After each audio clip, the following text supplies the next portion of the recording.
Hello Hindi medium academy में आप सभी का स्वागत है। मैं हूं अरुण कुमार यादव और आज इस वीडियो में हम देखेंगे गणित कक्षा 10 की एनसीईआरटी प्रश्नावली 1.2 का सॉल्यूशन। जब मैं 1.2 की बात कर रहा हूं तो मैं नई पुस्तक के हिसाब से बोल रहा हूं, यानी कि जो आपकी नई वाली किताब है, जो लेटेस्ट किताब आई है आपकी, उसमें जो प्रश्नावली 1.2 है हम उसका सॉल्यूशन देखने वाले हैं। ठीक है, तो देखो इस प्रश्नावली में क्या करना है, हमें कुछ संख्याएं दी गई हैं, जैसे वर्गमूल 5 हो गया, इसको अपरिमेय संख्या सिद्ध करना है, या फिर 3.2 वर्गमूल 5 हो गया, इसको अपरिमेय सिद्ध करना है, या फिर इस तरह की संख्याओं को अपरिमेय सिद्ध करना है। ठीक है, तो ये सारी चीजें हमें करनी है, लेकिन ये सारे प्रश्न हम तब अच्छे से कर पाएंगे जब हमें ये प्रमेय समझ में आएगी, क्योंकि ये जो प्रमेय है ना 1.2 ये समझनी जरूरी है। जब आप इसको समझ पाओगे तभी इन क्वेश्चंस को अच्छे से कर पाओगे, क्योंकि ये प्रमेय इन क्वेश्चंस में यूज होगी। ठीक है, पुरानी जो पुस्तक है उसमें यही सेम चीज 1.3 है प्रमेय, लेकिन कुछ चीजें क्योंकि डिलीट की गई हैं तो नई वाली किताब में प्रमेय हो गई है 1.2। आप इसको याद रखना, बहुत आसान सी प्रमेय है। ठीक है, थोड़ा सा टाइम लगेगा, पहले इसको समझा देता हूँ, उसके बाद हम क्वेश्चंस करेंगे। ठीक है, पहले इस प्रमेय को समझो। देखो ये प्रमेय क्या कहती है, ये प्रमेय कहती है मान लीजिए p एक अभाज्य संख्या है, यदि p a के वर्ग को विभाजित करती है तो p a को भी विभाजित करेगी, जहां पर a धनात्मक पूर्णांक है।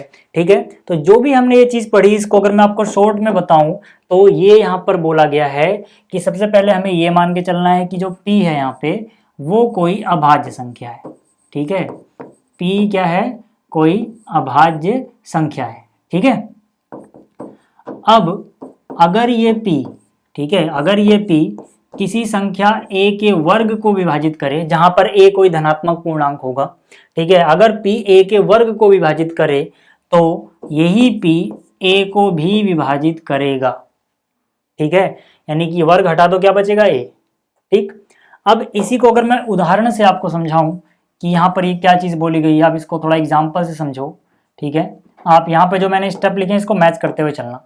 ठीक है, अब यहाँ पे पहले आपको ये भाज्य संख्या सोचो, जैसे मान लो मैंने सोच लिया 5। ठीक है, तो 5 क्या है, जाहिर सी बात है 5 एक अभाज्य संख्या है। अभाज्य संख्याएं आप जानते हैं वो संख्या है जिनके केवल 2 गुणनखंड हो, ना 2 से कम ना 2 से ज्यादा। जो 5 होता है ये 1 के पहाड़े में आता है और ये 5 के पहाड़े में आता है, तो इसके 2 गुणनखंड हैं। इस तरह से अगर मैं 2 की बात करूं तो 2 1 के पहाड़े में आएगा, 2 के पहाड़े में आएगा, इसके भी 2 गुणनखंड हैं। मैं 3 की बात करूं तो 3 1 के पहाड़े में आएगा, 3 के पहाड़े में आएगा, इसके भी 2 गुणनखंड हैं। तो ये सब संख्याएं क्या 2 3 5, ठीक है, ये 2 3 5 ये सब क्या है, ये अभाज्य संख्याएं हैं। तो पहली बात है जो p है वो अभाज्य संख्या होनी चाहिए, मतलब इसके 2 गुणनखंड होने चाहिए, ना 2 से कम ना 2 से ज्यादा। ठीक है, तो अब यहाँ पर मैंने समझो 5 एक अभाज्य संख्या ली। अब मान लो 5 किसी संख्या के वर्ग को अगर विभाजित कर दे, जैसे मैं 100 की बात करता हूँ, 5 के पहाड़े में 100 आ जाएगा। ठीक है, 5 से अगर इसको भाग दोगे पूरा पूरा भाग हो जाएगा। 100 जो है असलियत में क्या है, 100 जो है वो 10 का वर्ग ही तो है। तो मतलब जो 5 है वो 100 को यानी 10 के वर्ग को विभाजित कर सकता है। तो पक्की बात है कि अगर मैं यहाँ पे वर्ग हटा दूं, ठीक है, वर्ग हटाओ क्या बचेगा 10, तो 5 इस 10 को भी विभाजित कर देगा।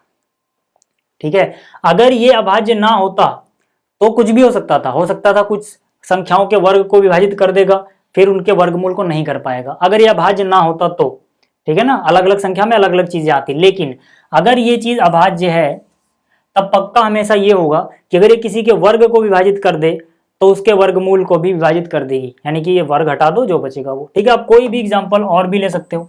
ठीक है, कोई और एग्जांपल आप लेके सोच लो। ठीक है, जैसे अभी सिंपली आप सोचो कि यहाँ पर मैं 2 की बात करता हूँ, 2 एक अभाज्य संख्या है।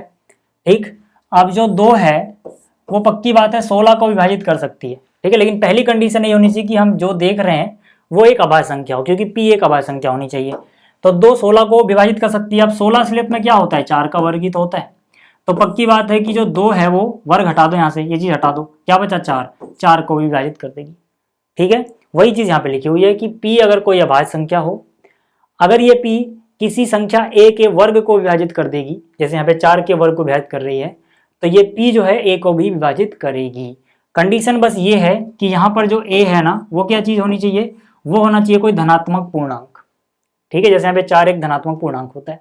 अब ये जो प्रमेय है ना इसको आप अच्छे से याद रखना, क्योंकि इस प्रमेय का इस्तेमाल होता है जब हम वर्गमूल वाली संख्याओं को अपरिमेय सिद्ध करते हैं। ठीक है, बहुत बार आपने इस पे ध्यान भी नहीं दिया होगा, आप डायरेक्ट वो वाला स्टेप लिख देते हो जहाँ पे इसका यूज होता है। लेकिन अभी जैसे मैंने आपको ये समझा दिया, तब हम जब इसका यूज करेंगे मैं आपको बताऊंगा इसका यूज होता कहाँ पे है। अगर आपको प्रमेय समझ में आ गई है तो अब सवाल को शुरू करते हैं। ठीक है, देखो पहला सवाल क्या है, सिद्ध कीजिए कि वर्गमूल 5 एक अपरिमेय संख्या है।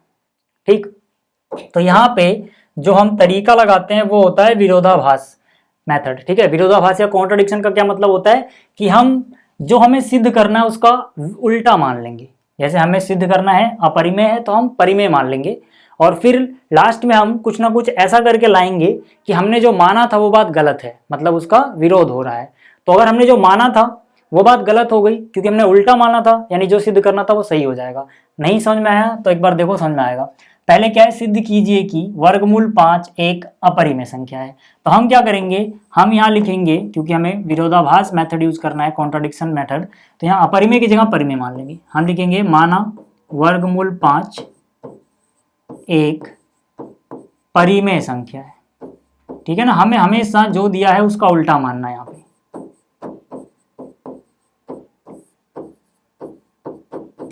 ठीक, अब देखो, अगर मैंने वर्गमूल 5 को एक परिमेय संख्या मानी है तो मैं यहाँ पे क्या बोल सकता हूँ, मैं यहाँ पे ये कह सकता हूँ कि जो परिमेय संख्याओं के लिए हमने परिभाषा लिखी थी वो इसके लिए भी मान्य होगी। मतलब हमने यही पढ़ा था कि परिमेय संख्या को हम p/q के रूप में लिख सकते हैं, यही तो पढ़ा हमने परिमेय संख्या की डेफिनेशन।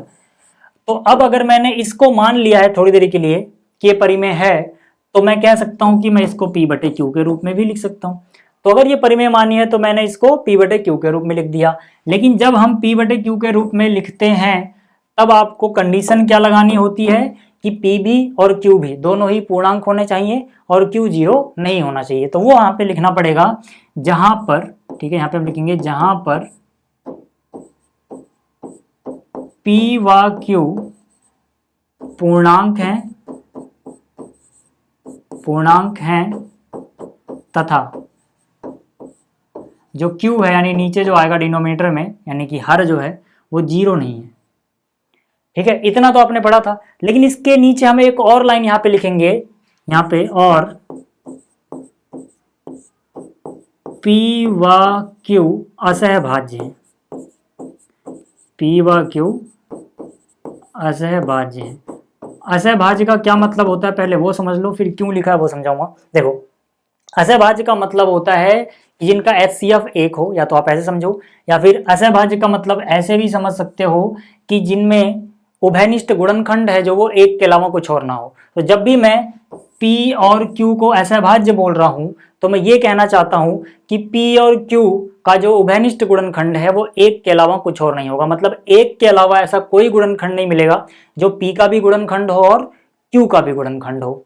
ठीक है, अब इस स्टेप्स को भी हम बहुत बार रट लेते हैं। हमारे दिमाग में एक क्वेश्चन आ सकता है कि यार ऐसे तो मैं मान लो 20/15 लिख सकता हूँ, ये भी तो p/q के रूप में लिखा है, लेकिन 20 का भी ये गुणनखंड 5 आ रहा है, 15 का भी ये गुणनखंड 5 आ रहा है, फिर तो ये बात गलत हो सकती है ना। क्योंकि यहाँ पे जब भी आपने क्वेश्चन किया होगा तो एक तरह से रटा ही होगा इस स्टेप को। वहां पे हम असहभाज्य लिख देते हैं, लेकिन बहुत बार आपके दिमाग में आ सकता है यार 20/15 भी तो परिमेय संख्या है, p/q के रूप में लिख दी, तो यहाँ पे तो 5 इनका कॉमन फैक्टर हो गया, उभयनिष्ठ गुणनखंड हो गया, तो ये ऐसा भाज्य नहीं है, तब भी लिख सकते हैं, बिल्कुल लिख सकते हैं। लेकिन एक बात सोचो, अगर यही 15/20 या 20/15 मैं काट के लिख सकता हूं कि नहीं? अगर मैं इसको काटूं तो 5 × 15 5 × 20, यानी कि कोई भी परिमेय संख्या आप काट काट के उसको बिल्कुल, ठीक है, मिनिमम फॉर्म में लिख सकते हो। यानी जब आपने काट दिया इसको और ये सबसे निम्नतम रूप में आ चुकी है,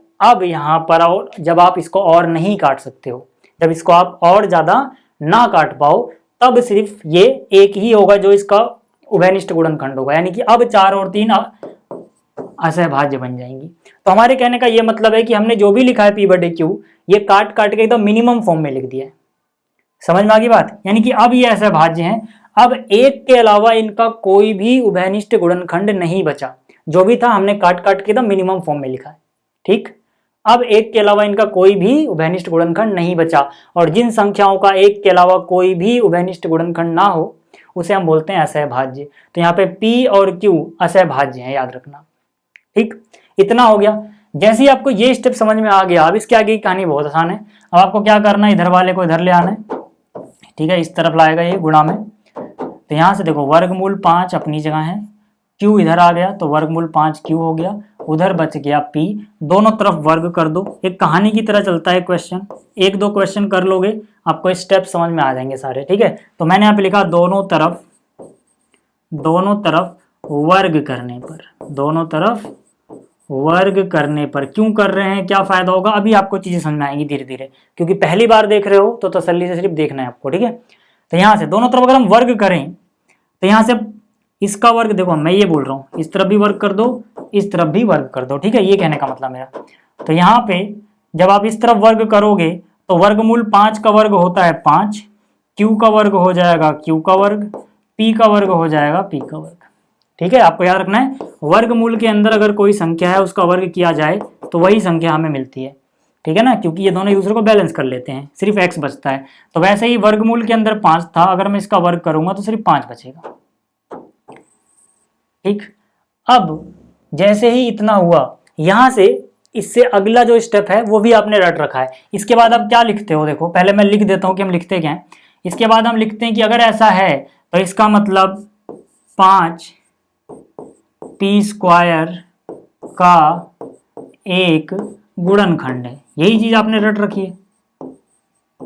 पर ऐसा लिखते क्यों है और कैसे पता लगा गुणनखंड है, वो आपको समझ में नहीं आता कई बार, है ना। आप ये वाला स्टेप लिख देते हो कि 5 पी स्क्वायर का एक गुणनखंड है, बट बहुत बार आपको समझ में नहीं आता क्यों है ना। वो देखो क्यों है वो समझा देता हूं। जैसे समझो आपने यहां लिखा 15, ये सिर्फ समझाने के लिए इसको अलग कलर से लिखता हूं मैं। जैसे मान लो आपके पास यहां पे है 15 और 15 को आप लिख पा रहे हो 3 गुणा 5, मान लो, जैसी बात है। अगर मैं 15 को दो संख्याओं के गुणनफल के रूप में लिखता हूं तो इसका क्या मतलब होता है, देखो 3 गुणा 5 15 आएगा, तो इसका यह मतलब होता है कि 3 का पहाड़ा अगर 5 बार पढ़ा जाए तो 15 आता है, यही मतलब होता है। यानी कि 3 के पहाड़े में 15 आ रहा है, मतलब 3 15 का गुणनखंड है। या फिर आप इसको ऐसे भी कह सकते हो कि 5 का पहाड़ा 3 बार पढ़ा जाए तो भी 15 आता है, यानी कि 5 भी 15 का गुणनखंड है। भाई अगर 5 के पहाड़े में 15 आता है तो इसका क्या मतलब है, 5 गुणनखंड हुआ ना। यानी कि जब हम एक संख्या को दो संख्याओं के गुणनफल के रूप में लिख रहे हैं या दो संख्याओं से ज्यादा में भी लिख रहे हैं तो प्रत्येक संख्या इसका गुणनखंड होगी। यहां भी तो वही किया जा रहा है भाई, 5 का पहाड़ा क्यू स्क्वायर बार पढ़ने पे पी स्क्वायर के बराबर होता है, यही तो मतलब है। देखो जरा 5 और क्यू स्क्वायर चिपका के लिखे गए हैं, तो इसका मतलब है जब मैं 5 को क्यू स्क्वायर से गुणा कर रहा हूं तो मुझे पी स्क्वायर मिल रहा है। जैसे जब 3 को 5 से गुणा कर रहा हूं तो 15 मिल रहा है। तो 3 का पहाड़ा 5 बार पढ़ने पे 15 आया, इसलिए 3 15 का गुणनखंड हुआ। तो वैसे ही 5 का पहाड़ा क्यू बार पढ़ने पे पी स्क्वायर आया, तो मतलब 5 के पहाड़े में पी स्क्वायर आ रहा है। अगर 5 के पहाड़े में पी स्क्वायर आ रहा है तो 5 पी स्क्वायर का एक गुणनखंड है, सीधी सी बात है। लेकिन कंडीशन ये है कि जो क्यू स्क्वायर है उसकी वैल्यू क्या होनी चाहिए, एक पूर्णांक। अब क्योंकि क्यू भी पूर्णांक था तो क्यू स्क्वायर भी पूर्णांक है, यानी ये पॉइंट में नहीं है कोई नंबर, ठीक है ना, ये पॉइंट में नहीं है, तो वो कंफ्यूजन मत रखना। चलो अब अगर आपको ये स्टेप समझ में आ गया तो अब आपको रटना नहीं पड़ेगा कि हम ऐसा लिखते हैं तो ये क्यों लिख देते हैं। अब इसके बाद जो स्टेप आता है वो भी आप इससे पहले रट रहे थे। क्या रट रहे थे कि अगर 5 पी स्क्वायर का गुणनखंड है तो इसकी अगली लाइन आती है, इससे अगली लाइन आती है कि 5 पी का भी गुणनखंड होगा, है ना। यही लाइन तो लिखते हो आप। इसके बाद सोचो, जब भी आपको किसी ने पढ़ाया ऐसे ही पढ़ाया कि बेटा पहले ये लाइन लिख देना उसके बाद ये लाइन लिख देना, लेकिन क्यों, थ्योरम जो मैंने आपको पढ़ाई, जो प्रमेय पढ़ाई थी उसमें क्या था, उसमें था कि अगर p कोई परिमेय संख्या है और ये किसी संख्या के वर्ग को भाग दे दे तो वर्ग हटाने पे जो बचेगा उसको भी भाग दे देगी, यह भी बताया था कि नहीं, ठीक। जैसे कि यहां पर p कोई अभाज्य संख्या है, अगर ये a के वर्ग को भाग देगी तो उसको भी भाग देगी। भाग देने का मतलब क्या है, p के पहाड़े में अगर a स्क्वायर था p इसका गुणनखंड ही तो हुआ। जैसे यहाँ पे था 2 या 5 से मैंने आपको एग्जांपल दिया था, तो वही चीज यहाँ पे हो रही है। जो 5 है क्या ये अभाज्य संख्या है, देखो जरा 5 एक अभाज्य संख्या है, 5 जो है ये अभाज्य संख्या है। अब ये अभाज्य संख्या किसी संख्या के वर्ग को भाग दे रही है, तभी तो गुणनखंड है। गुणनखंड होने का मतलब ये होता है कि अगर इससे भाग दें तो पूरा पूरा भाग हो जाएगा, ठीक है। यानी कि 5 के पहाड़े में पी स्क्वायर आता है तो इसका वर्ग भी आएगा, ठीक है ना। तो इसके बाद आपको कहानी नहीं लिखनी है, बस वो थ्योरम समझनी थी और यहाँ पे लिख देना है। थ्योरम बोले तो प्रमेय, ठीक है, वो हिंदी इंग्लिश थोड़ा मिक्स हो रहा होगा। तो यहाँ पे आप सीधा लिख दोगे प्रमेय, और आपकी एनसीईआरटी में वो प्रमेय क्या है, 1.2 है, नई वाली किताब में, याद रखना। अभी हम नई किताब के हिसाब से चलेंगे, पुरानी किताब में प्रमेय थी 1.3। तो मेरी जो पुरानी वीडियो होंगी उसमें 1.3 लिखा होगा, ठीक है। तो उससे कंफ्यूज मत होना यार, ये एनसीईआरटी वालों ने थोड़ा किताब विताब बदल दी है तो थोड़ी कंफ्यूजन हो रही होगी, बट उससे कोई दिक्कत नहीं है। इतना समझ में आ गया कि अगर 5 पी स्क्वायर का गुणनखंड है तो पी का भी क्यों होगा, उस प्रमेय के हिसाब से होगा। इसके बाद वाली जो स्टेप आता है वो भी हम यहाँ पे रटते ही हैं। इसके बाद हम क्या लिखते हैं पता है, इसके बाद हम लिखते हैं माना P बराबर 5R 5Q, इस तरह से कुछ लिखते हैं, ठीक है। हम क्या लिखते हैं, माना P बराबर 5R, ठीक है। और फिर हम क्या करते हैं, ये जो प्रमेय थी समीकरण थी इसमें पुट कर देते हैं। समीकरण क्या थी, देखो हम ऊपर वाली समीकरण उतारते हैं, ठीक है। यहाँ हम लिखते हैं समीकरण 1 से उतारा हमने, अभी मैं समझाऊंगा क्यों लिखते हैं ऐसा, पहले मैं लिख लूं एक बार, ठीक है। ये वाली चीज हम उतारते हैं और इसमें P का मान 5R पुट कर देते हैं, मतलब 5Q स्क्वायर अपनी जगह रहता है, ठीक है। P की जगह क्या रख देंगे, 5R। तो यानी कि यहां पर जो P था उसकी जगह मैंने 5R रख दिया, क्योंकि P की वैल्यू क्या मान ली है, 5R। फिर इसके बाद हम कैलकुलेट करना चालू करते हैं। लेकिन ऐसा करते क्यों है ना, बच्चे के दिमाग में एक बार कंफ्यूजन में आती है कि P को 5R ही क्यों मानते हैं, ठीक है। या तो आप याद रखो कि P को 5R मानना है, क्योंकि हर स्टेप में ऐसे ही होना है, हर क्वेश्चन में, तो बच्चे रट लेते हैं। लेकिन P को हम 5R क्यों मानते हैं वो भी समझ लो। उसका रीजन होता है कि यहां पर था, ये वाली लाइन से मानते हैं। इस लाइन में देखो क्या बोला गया है, इस लाइन में बोला गया है 5 P का गुणनखंड है, इसका मतलब है 5 के पहाड़े में P आता होगा। तो वही है, अगर 5 के पहाड़े में P आता है तो 5 का पहाड़ा कुछ बार पढ़ने पे P आता होगा। अब मुझे नहीं पता कितनी बार पढ़ने पे P आएगा, तो मैंने मान लिया R बार पढ़ने पे P आता है। देख लो, 5 का पहाड़ा R बार पढ़ा, जैसे 5 का पहाड़ा 3 बार पढ़ा, क्या आता है 15, तो 5 गुणा 3 15 लिख सकते हैं। तो 5 का पहाड़ा R बार पढ़ा, P आ गया, इसलिए लिखते हैं ऐसा, ठीक है। एक एक चीज आपको क्लियर हो जाएगी यहाँ पे कि हम क्यों कर रहे हैं और क्या कर रहे हैं, ठीक है। क्योंकि 5 P का भी गुणनखंड था तो 5 के पहाड़े में P आना चाहिए, यानी 5 का पहाड़ा कितनी बार पढ़ने पे हमें नहीं पता, हमने मान लिया R बार पढ़ने पे, जहां पे R एक पूर्णांक होगा, ठीक है, आप वो भी लिख सकते हो। तो 5 का पहाड़ा R बार पढ़ा, P आ गया, इसलिए ऐसा करते हैं। और जैसे ये हुआ, अब ये सवाल समझो हो गया कैसे, देखो इसके बाद सॉल्व करोगे तो यहां से 5Q स्क्वायर बराबर 5 का स्क्वायर होता है 25, R का स्क्वायर हो गया R स्क्वायर, ये वाला 5 डिवाइड में जाएगा जब ये काट देगा इसको, है ना, कितना बचेगा 5। तो ऐसा काटा पीटी नहीं कर रहा, आप समझ जाना, मैं सीधा कर रहा हूँ। ये 5 गया, काट दिया उसे, तो 5 पंजे 25, 5 बचा होगा यहाँ पे R स्क्वायर। अब फिर से वही स्टेप, देखो 5 का पहाड़ा R स्क्वायर बार पढ़ने पे क्या आ रहा है, Q, यानी 5 के पहाड़े में Q का स्क्वायर आता होगा, Q नहीं Q का स्क्वायर, ठीक है। तो यहाँ पे हम लिखेंगे, इसका हम लिखेंगे अतः 5Q स्क्वायर का एक गुणनखंड है, 5Q स्क्वायर का एक गुणनखंड है।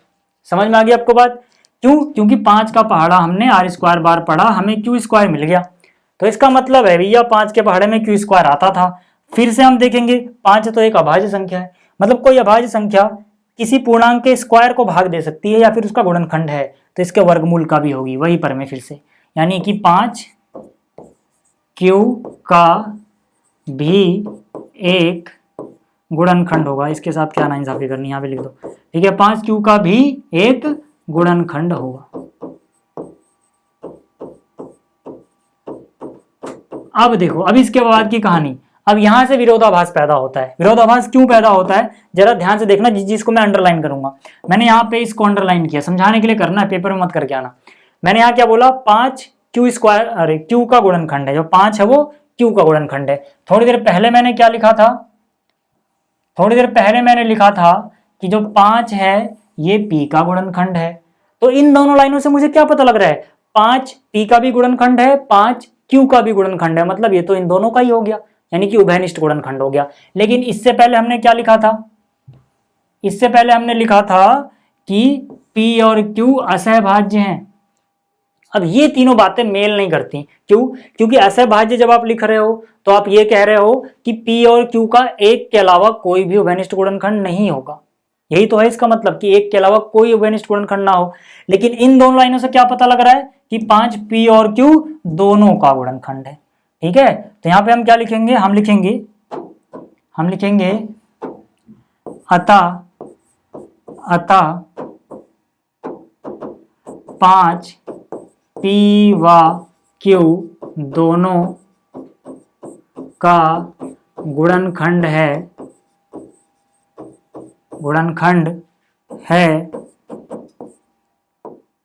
परंतु, या यूं लिख लो, और यह विरोधाभास उत्पन्न करता है, विरोधाभास उत्पन्न करता है क्योंकि हमने p व q को असहभाज्य माना था। ठीक है, अगर आपको असहभाज्य नहीं लिखना तो आप सीधा लिख सकते हो, जहां पर p और q का कोई अवयनिष्ठ गुणनखंड नहीं, आप सीधा वो भी लिख सकते हो, असहभाज्य माना था। ठीक है, हमने माना था ना p और q असहभाज्य हैं, लेकिन यहां तो क्या आ गया, 5p और q दोनों का ही गुणनखंड हो गया, तो मतलब हमने जो माना था असलियत में वो गलत मान लिया था, हमारी बात गलत थी। ठीक है, और हमने ये भी तो माना था कि ये परिमेय है शुरू में, तो हम क्या लिखेंगे, अतः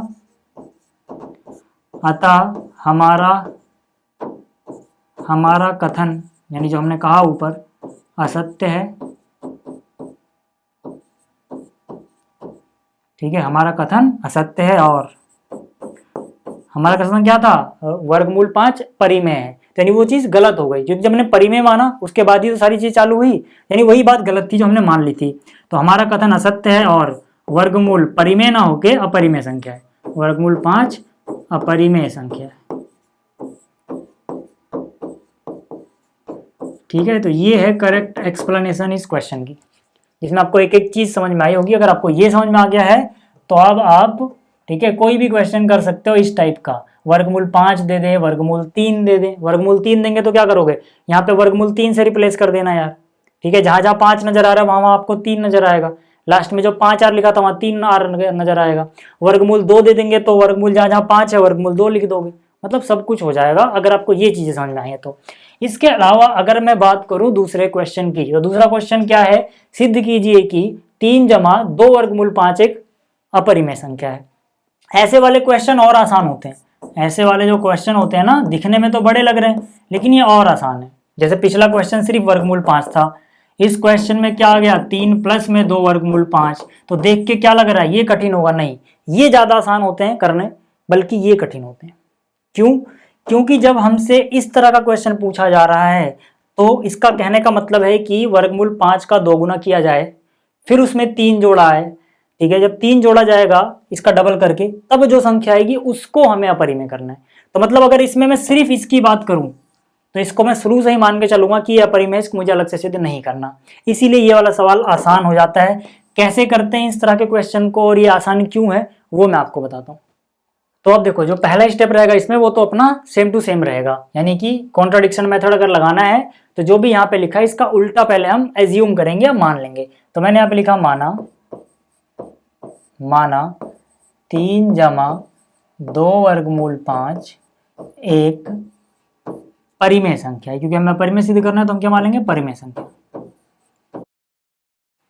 ठीक है, अब अगर ये परिमेय संख्या है तो जाहिर सी बात है हम इसको p बटे q के रूप में लिख सकते हैं, ये स्टेप भी सेम रहेगा, यानी कि अतः 3 जमा 2 वर्गमूल 5 क्या लिख सकते हैं इसको हम, p बटे q। ठीक है, यहाँ पे इसके बारे में कंडीशन लिखोगे, जहां पर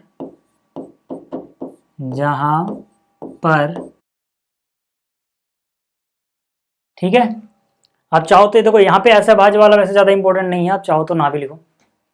लेकिन अब हम क्या करते हैं ऐसे क्वेश्चन में मैंने आपसे क्या बोला कि जब प्लस माइनस में कुछ दिया हो तो सिर्फ जो वर्गमूल के अंदर है ये, ठीक है, हमें पता है ये अपरिमेय होती है, इसको अलग करना है, बाकी सबको दूसरी तरफ शिफ्ट कर देना है ना। ये क्वेश्चन आसान होते हैं, इसमें ज्यादा तामझाम नहीं करना, हमें इसको एक तरफ रखना है, बाकी सबको उस तरफ शिफ्ट कर देना है। इसीलिए यहाँ पे असभाज्य है या नहीं ज्यादा इंपॉर्टेंट नहीं है, तो मतलब इन्होंने काट के मिनिमम फॉर्म में लिखा है कि नहीं उससे फर्क नहीं पड़ता। ठीक है, तो ये लाइन आप हटा भी सकते हो। चलो अगर मैं सिर्फ इसको यहाँ पे बचाऊं, ध्यान से देखना, वर्गमूल 5 को मैंने यहाँ पे बचाया, उस तरफ पहले से क्या है P डिवाइड बाई Q। ठीक है, तो जो ये 3 है पहले तो ये जाएगा माइनस में। ठीक है, चलो यहाँ पे मान लो अभी 2 भी बचा हुआ है, तो यानी कि 2 वर्गमूल 5 अपनी जगह था, P बटे Q अपनी जगह पे है, 3 गया माइनस में। अगले स्टेप में क्या होगा, वर्गमूल 5 बराबर P divide by Q minus 3, ये जो 2 है कहाँ चला जाएगा, डिवाइड में, ये सारा आ गया। ठीक है, अब देखो, अब इसमें हम क्या एक्सप्लेनेशन देते हैं ताकि हमें बार बार वो स्क्वायर स्क्वायर ना करना पड़े, यहीं पे सवाल खत्म हो जाता है। बस इसके बाद एक छोटी सी कहानी लिखनी है। ठीक है, और ये सिद्ध हो जाएगा कि हमने जो माना था वो गलत था। कैसे, देखो, सबसे पहली बात, हमने जो माना कि P बटे Q क्या है, परिमेय संख्या, यानी देखो ये अगर मैं इस इतने की बात करूं P बटे Q, तो ये परिमेय है, इसमें तो कोई दो राय नहीं है, ये तो हमने माना ही परिमेय है। ठीक है, सिर्फ 3 की बात करूं, सिर्फ 3 पे ध्यान देना है, तो सिर्फ 3 भी परिमेय है, देख लो ध्यान से। सिर्फ 2 की बात करूं तो सिर्फ 2 भी परिमेय है। ठीक है, परिमेय संख्या में से एक परिमेय संख्या घटाने पे परिमेय संख्या ही आती है, और उसे आप भाग दे रहे हो 2 से, 2 भी एक परिमेय है, नीचे बस 0 नहीं होना चाहिए। ठीक है, तो परिमेय संख्या में से परिमेय संख्या घटाया, परिमेय संख्या ही आनी चाहिए, डिवाइड बाई परिमेय संख्या कर रहे हैं, फिर से परिमेय संख्या आनी चाहिए, यानी कि ये पूरी जो चीज है ये परिमेय संख्या है। परिमेय में से परिमेय घटाया, फिर परिमेय से भाग दे दिया, सब कुछ परिमेय है। लेकिन यहां पर जो है ये अपरिमेय है, इसमें हमें इसको अलग से सिद्ध नहीं करना, ये मान लेना है। ठीक है, हम यूज कर सकते हैं। तो मतलब इस तरफ जो लिखा है वो परिमेय लिखा है सारा, इस तरफ जो बचा वो अपरिमेय है सारा। और आपको एक बात याद रखनी है, कभी भी परिमेय संख्या अपरिमेय संख्या के बराबर नहीं होती है। ठीक है, अब क्योंकि इस तरफ परिमेय आ रहा है, इस तरफ अपरिमेय आ रहा है, और बीच में क्या आ रहा है, जरा ध्यान से देखो, बीच में आ रहा है बराबर का निशान। हम बोलेंगे ऐसा कभी नहीं हो सकता कि कोई परिमेय संख्या अपरिमेय संख्या के बराबर हो जाए, यानी कि ये भी विरोधाभास उत्पन्न कर रहा है यहीं पे। अब ये विरोधाभास उत्पन्न कर रहा है तो मतलब हमने जो माना था वो कहीं ना कहीं कुछ गलत मान लिया, यानी हमने जो परिमेय मानी थी वो गलत मान लिया था, असलियत में ये संख्या अपरिमेय है। लेकिन इसके लिए सारा एक्सप्लेनेशन लिखना पड़ेगा कि P बटे Q माइनस 3 डिवाइड बाई 2 क्या है, परिमेय है, और वो किसके बराबर है, एक अपरिमेय संख्या के। तो इसको लिखना कैसे है, मैं वो लिख लेता हूँ क्योंकि इसमें टाइम लगेगा, फिर मैं आपको डायरेक्ट वो एक्सप्लेन कर दूंगा, जो भी मैंने बताया खैर वही दोबारा लिखना है अच्छे से। तो पहले मैं वो लिख लेता हूँ फिर समझाता हूँ। तो देखो, जो भी मैंने आपको समझाया वो मैंने सारा यहाँ पे लिख दिया है। ठीक है, मैंने आपको समझाया कि ये पूरी क्या है, परिमेय संख्या है, क्यों है वो भी समझा चुका हूँ। तो मैंने लिखा यहाँ पर जो भी ये चीज है, यानी P by Q minus 3 divide by 2, ठीक, ये क्या है, ये एक परिमेय संख्या है। पर वर्गमूल 5 जो इस तरफ लिखा हुआ है, ठीक है, वो एक क्या है, अपरिमेय संख्या है। ठीक है, अब हमने यहाँ पर इसको क्या बोला, अपरिमेय, इसको क्या बोला, परिमेय, और लिखा क्या है कि ये दोनों बराबर है। ठीक है, अब यही चीज क्या है, विरोधाभास उत्पन्न कर रही है। क्यों, क्योंकि अपरिमेय संख्या और परिमेय संख्या कभी बराबर नहीं हो सकती हैं। तो वही चीज हमें यहाँ लिख के दिखाना पड़ेगा। ठीक है, तो वही चीज मैंने यहाँ पे लिख दी है, यह विरोधाभास उत्पन्न करता है क्योंकि अपरिमेय कभी भी बराबर नहीं होती है। बराबर के को काट दें तो इसका मतलब है बराबर नहीं। ठीक है, बराबर नहीं होती परिमेय संख्या की। अतः हमारा कथन असत्य था, यानी जो ऊपर हमने माना था, इसका मतलब ये चीज जो है ये एक अपरिमेय संख्या है, परिमेय नहीं है। ठीक है, ये चीज आपको क्लियर हो गई। चलो अब बात करते हैं, इसको आप अच्छे से लिख लेना है, स्क्रीनशॉट ले लेना कैसे लिखना है, क्योंकि ये कहानी इंपॉर्टेंट है। अब देखो जो अगला प्रश्न है इसकी बात करते हैं। तो अब देखो जो इसका पहला हिस्सा है इसमें क्या है, 1 बटे में वर्गमूल 2। ठीक है ना, यही बहुत इंपॉर्टेंट है क्योंकि इसमें हम कई बार गलती कर देते हैं। देखो, तो सबसे पहले हम लिखेंगे माना 1 बटे वर्गमूल 2 परिमेय संख्या है, परिमेय संख्या है। अब अगर ये परिमेय है तो जाहिर सी बात है इसको आप क्या लिख पाओगे, P बटे Q। कंडीशन यहाँ पे लिखोगे, कंडीशन क्या होगी, जहां पर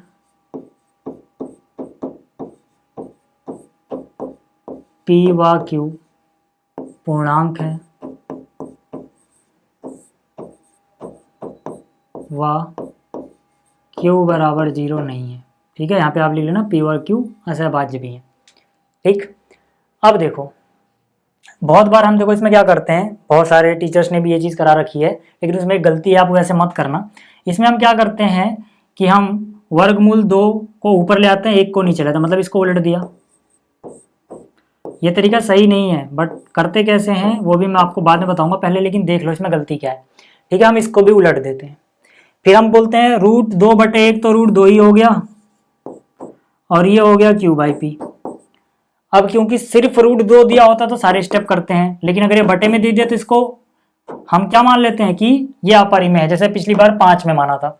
ठीक है, अब इतना करने के बाद लोग कहते हैं कि ये तो अपरिमेय है, लेकिन ये परिमेय है और दोनों बराबर नहीं हो सकते। लेकिन इसमें गलती क्या है, देखो ऐसे तरीका करने से गलती ये है कि जब आप इसको उलट रहे हो, जब आपने इसको इधर उल्टा, तो जब P/Q लिखा जाता तो Q 0 नहीं था, Q 0 नहीं था, वो तो हमने मेंशन किया है, लेकिन P तो 0 भी हो सकता था या नहीं था, वो तो हमने कंफर्म नहीं किया। लेकिन जब हम उलट रहे हैं तो P नीचे आ रहा है। अब अगर ये P नीचे आया और अगर P 0 हुआ तो फिर तो ये अनडिफाइंड हो जाएगा, क्योंकि डिवाइड बाय 0 अनडिफाइंड होता है। तो इसको आप डिवाइड में तभी लिख पाओगे जब आप पहले ये यहाँ पे एक्सप्लेन करो कि ये P 0 क्यों नहीं है, और वो एक्सप्लेन करोगे तो ये चीज बहुत लंबी हो जाएगी। ठीक है, हालांकि ये एक्सप्लेन किया जा सकता है कि यहाँ पे P 0 भी नहीं होगा, बट वो चीज बहुत लंबी होगी यार, टीचर आपके नंबर काट सकता है कि अगर आपने इसको डिनोमिनेटर में लिखा तो पहले आप ये कंफर्म करो कि 0 नहीं है। इसलिए हम इस तरीके से इसको नहीं करेंगे। जब हम इस तरीके से नहीं करेंगे तब क्या तरीका है, देखो, हालांकि वो तरीका बहुत आसान है।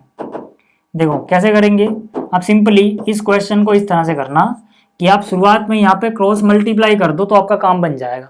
कैसे, जरा देखो, अगर हम यहाँ पे क्रॉस मल्टीप्लाई करें तो Q × 1 Q हो गया, √2 × P क्या हो गया, P√2।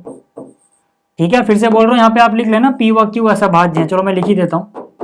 ठीक है, P व Q असहभाज्य हैं।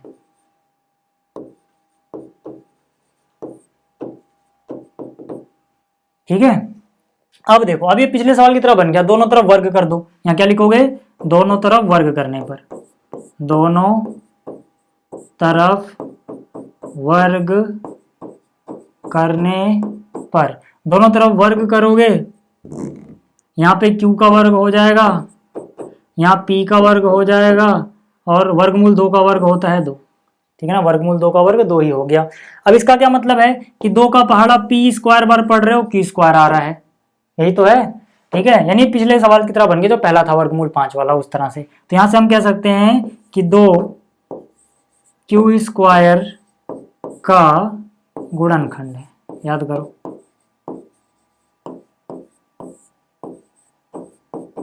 लिख सकते हो। ठीक है, क्यों, क्योंकि 2 का पहाड़ा P² पढ़ने के बाद Q² आ रहा है, यानी 2 के पहाड़े में Q² आता है, तो इसका गुणनखंड हो गया। तो 2 जो है वो Q का भी गुणनखंड है, पर मैं जो मैंने आपको पढ़ाई 1.2 उससे, जैसे ही इतना हुआ, अब आपको पता है कि 2 Q का भी गुणनखंड है, मतलब 2 के पहाड़े में Q भी आता है, तो मान लेते हैं कि 2 का पहाड़ा R बार पढ़ने पे Q आता है, यानी कि हम लिख सकते हैं Q = 2R। 2 का पहाड़ा R बार पढ़ा, क्या आ गया अपने पास, Q आ गया। ठीक है, अब जैसे ही ये हुआ, ये समीकरण 1 मानो, इसमें पुट कर दो, यानी समीकरण 1 उतारो पहले, तो Q² = क्या है, 2P²। ये हमने कहाँ से उतारा, समीकरण 1 से। इसमें मान रख दो, Q का मान क्या रखना है, 2R, तो Q की जगह 2R लिखा। तो यहाँ से क्या हो जाएगा, 2 का वर्ग 4, R का वर्ग बराबर 2P का वर्ग। ठीक है, अब 2 से कट जाएगा। ठीक है, तो यहाँ बचेगा P² = 2 एकम 2, 2 दूनी 4, इधर आएगा काट देगा, यानी कि इधर बचेगा 2R²। अब फिर से 2 का पहाड़ा R² बार पढ़ते हैं तो P² आता है, यानी कि 2P² का गुणनखंड है। ठीक है, तो यानी कि 2P का भी गुणनखंड होगा। फिर आगे की कहानी वही आपको सेम लिखनी है यार, कि हमने तो क्या माना था कि वो असहभाज्य है, लेकिन यहाँ पे तो 2P का भी गुणनखंड है, Q का भी गुणनखंड है। मतलब जो कहानी हमने पहले पार्ट में करी थी, या पहला पार्ट देख लेना, वही छाप देना यहाँ पे। ठीक है, तो ये हो जाएगा आपसे। अगला वाला तो ईजी है यार, अगला वाला जो है, देखो सबसे पहले बात करूँ मैं थर्ड पार्ट की, तो ये थर्ड पार्ट तो पिछले पार्ट जैसा ही है, दूसरे क्वेश्चन जैसा। ठीक है, जो ये दूसरा क्वेश्चन था 3 + 2 √5 वाला, बिल्कुल वैसा ही है ये, और ये भी उसके जैसा ही है। क्यों? क्योंकि यहाँ पे हमें क्या करना है, देखो सिंपली, ये तो दोनों तरीकों से कर सकते हो आप चाहे इससे। 7√5 है, इसको मैं हल्का सा हिंट दे रहा हूँ, पी बटे क्यू लिखोगे तो √5 इज इक्वल टू पी बटे क्यू है, नीचे चला जाएगा 7 इसको, तो यहाँ से √5 इज इक्वल टू पी बटे क्यू है, 7 कहाँ आ जाएगा नीचे। अब देखो ये सारा परिमेय, ये सारा अपरिमेय, यानी इसमें भी वही वाली कहानी लगा दोगे, ठीक है ना। इसमें तो ना डिनोमीटर में कुछ ऐसी चीज आई, सब कुछ सेम है, तो मतलब इसको इस तरीके से कर लो कि ये सारा परिमेय हो गया, ये अपरिमेय है, दोनों बराबर नहीं सकते, वही वाली कहानी लिखो, ये हो जाएगा। तो इस वीडियो में इतना ही, उम्मीद कर रहा हूँ आपको ये सारी चीज़ें समझ में आई होंगी। अगर आपने तसल्ली से देखा है तो कुछ रह गया तो दोबारा देख लेना। तो जल्दी मिलेंगे अगली वीडियो में। इस वीडियो को देखने के लिए थैंक्स।